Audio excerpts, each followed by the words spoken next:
کوئی صورت نازل ہوتی ہے کہ اللہ پر ایمان لاؤ اور اس کے رسول کے ساتھ ہو کر جہاد کرو، تو جو ان میں دولت مند ہیں وہ تم سے اجازت طلب کرتی ہیں اور کہتے ہیں کہ ہمیں تو رہنے ہی دیجئے کہ ہم بیٹھ رہنے والوں کے ساتھ ہو جائیں۔ یہ اس بات سے خوش ہیں کہ عورتوں کے ساتھ جو پیچھے رہ جاتی ہیں گھروں میں بیٹھ رہیں۔ ان کے دلوں پر مہر لگا دی گئی ہے، سو یہ سمجھتے ہی نہیں۔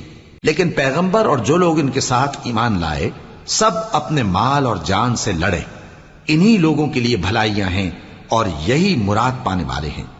اللہ نے ان کے لیے باغات تیار کر رکھے ہیں جن کے نیچے نہریں بہ رہی ہیں، ہمیشہ ان میں رہیں گے، یہی بڑی کامیابی ہے۔ اور صحرا نشینوں میں سے بھی کچھ لوگ عذر کرتے ہوئے تمہارے پاس آئے کہ ان کو بھی اجازت دی جائے، اور جنہوں نے اللہ اور اس کے رسول سے جھوٹ بولا وہ گھر میں بیٹھ رہے۔ سو جو لوگ ان میں سے کافر ہوئے ہیں